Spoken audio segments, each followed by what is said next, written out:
Peace to everybody. This is about why the California earthquakes were back to back. And as you know, I've been keeping up with this story of California with the earthquakes. And as you can see here in the picture, this is the damage that the earthquakes have caused for the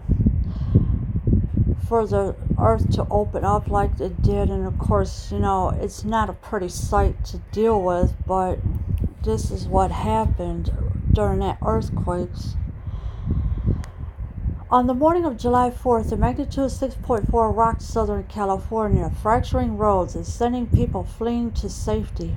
But that wasn't all the Earth had in store. Less than a day and a half later, a powerful magnitude 7.1 tremor shook the region. And so it was that July 4th morning, the 6.4 magnitude had rocked Southern California, and of course it fractured the roads and everything. People were fleeing to safety or wherever they can get to. While earthquakes are not unexpected, the two most recent tremors are the largest that have struck this area in decades, and they promise to yield fresh clues about its complex geologically. And so it was never unexpected. The two most recent ones were the largest ones that have happened. The jewel of quakes struck in what's known as the Eastern California Shear Zone, an area east of the infamous San Andreas Fault, where the Pacific Plate grinds against the North American Plate, creeping northwest at roughly 2 inches each year. The area extends from the southern Mojave Desert up the eastern side of the Sierra,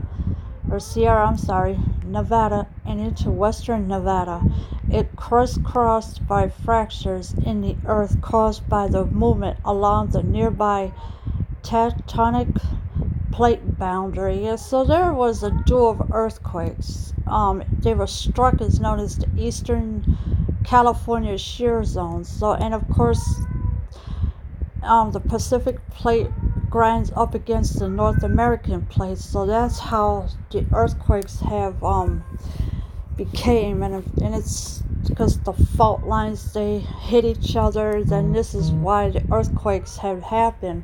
And of course, it extended from southern Mojave Desert up to the eastern side of the Sierra Nevada and into western Nevada.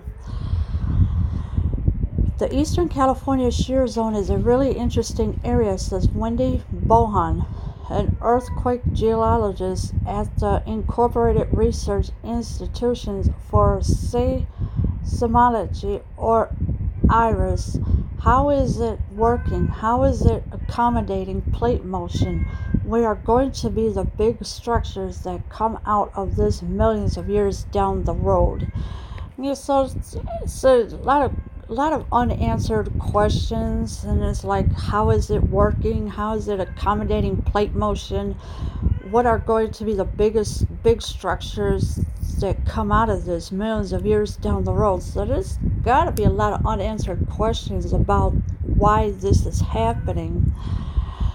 The recent events are what are known as strike-slip earthquakes, which occur when two blocks of earth shift side by side, grinding past each other.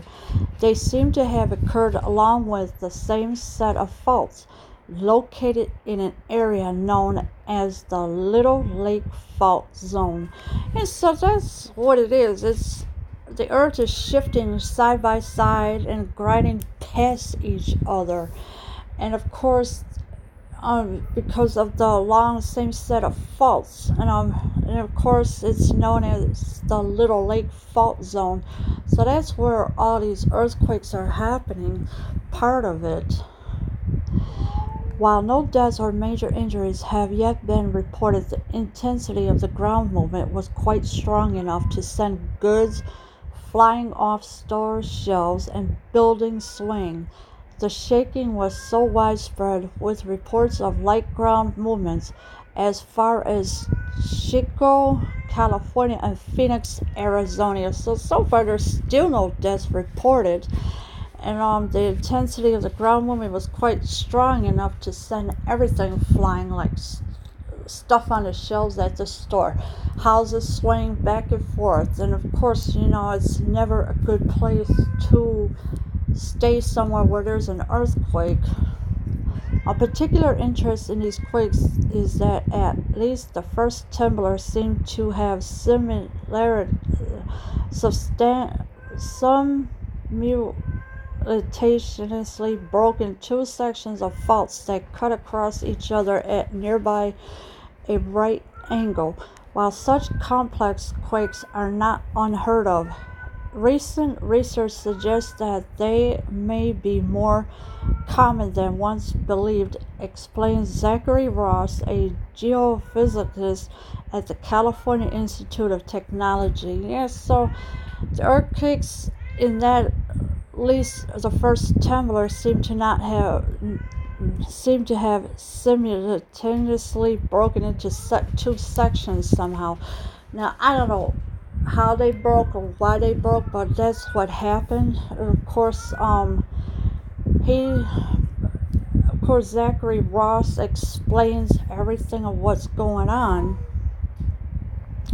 Historically, the thought has been that earthquakes occurred on individual faults, he says, and then over time, as the data had gotten better and better, we started to realize that there's potential for multiple faults to rupture for single events. Yeah, so there's a lot of faults that could erupture. It's changing everything. It's shifting the earth, and it breaks roads and everything up.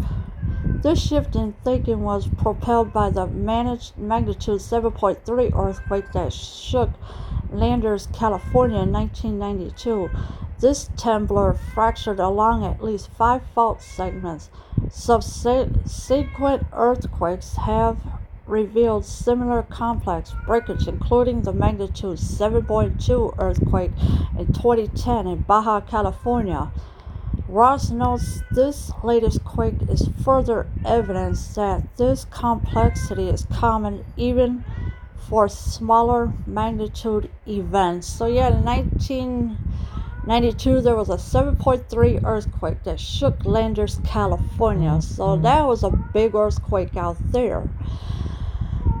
The 7.2 earthquake in 2010 Baja California, that was another big one. And of course, Ross is getting notes on everything of what happened, so it's being doctored about what is going on.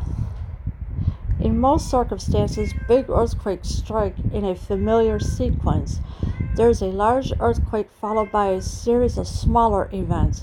That's because the movement that occurs during a large earthquake causes increased strain in the surrounding region. Earthquakes are the Earth's way of relieving this strain. So yeah, there was a lot of course you have the big earthquakes, then there's the little ones, the aftershocks they're called, and then of course earthquakes are the Earth's way of relieving this strain. So when you have one right after the other, it's relieving it because it gets built up in the earth, and then that's when the earthquake starts and shatters everything, like the roads splitting up, houses swaying, stuff falling off the shelves in the stores and everything. So this is why these earthquakes are doing what they're doing out in California. Leave your comments below. I am out.